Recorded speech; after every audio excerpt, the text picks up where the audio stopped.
অহুদের ময়দানে একজন মহিলা পাগল বেশে দৌড়াইতেছিল।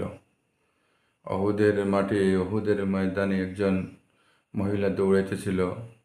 সাহাবারা বললেন, হে মহিলা, তুমি দৌড়িয়ে তোমার কোনো লাভ নাই, কেন তুমি দৌড়াইতেছ? তোমার আব্বা এই অহুদের মাঠে শহীদ হয়েছেন। তিনি কোনো উত্তর দিলেন না। এরপরে আবার দৌড়াইতেছিলেন, আবার খুঁজাইতেছিলেন।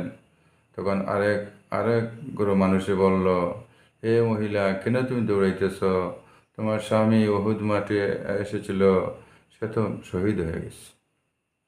আরও কিছু দূর যাওয়ার পর আরও কিছু সাহাবায়রা বললেন, হে মহিলা, তুমি কেন দৌড়াইতেছ? তুমি ওহুদের মাঠে কেন আসছ? কেন দৌড়াইতেছ? তোমার যে ছেলে ওহুদের মাঠে শরিক হয়েছিল, সে তো শহীদ হয়ে গেছে।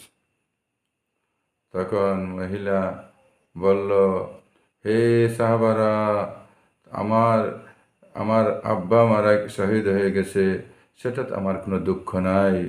আমার স্বামী শহীদ হয়ে গেছে ওহুদের মাঠে, সেটা আমার দুঃখ নাই। আমার ছেলে শহীদ হয়েছে, সেটা আমার দুঃখ নাই। বলো, আমার রসুল সাল্লাল্লাহু আলাইহি ওয়াসাল্লাম কী অবস্থা আছে, তার খবরটি বলো। দেখেন, আল্লাহর রসুল সাল্লাল্লাহু আলাইহি ওয়াসাল্লামের এত আশিক ছিলেন এই মহিলা। রসুল সাল্লাল্লাহু আলাইহি ওয়াসাল্লামের কত বেশি মহব্বত করতেন, দিনের জন্য কত মহব্বত তার ছিল। তার বাবা মারা গিয়েছে, তার বাবা শহীদ হয়েছে, তার কোনো মাথা ব্যথা নাই। তার স্বামী শহীদ হয়েছে এই যুদ্ধে, তার কোনো মাথা ব্যথা নাই। এই যুদ্ধে তার ছেলেও শহীদ হয়েছে, 3 জন সে হারিয়েছে, তার কোনো মাথা ব্যথা নাই।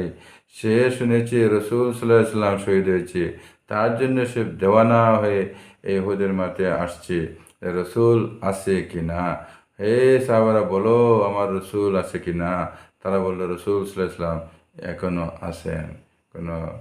তখন সে শান্ত হয়ে ফিরে গেল।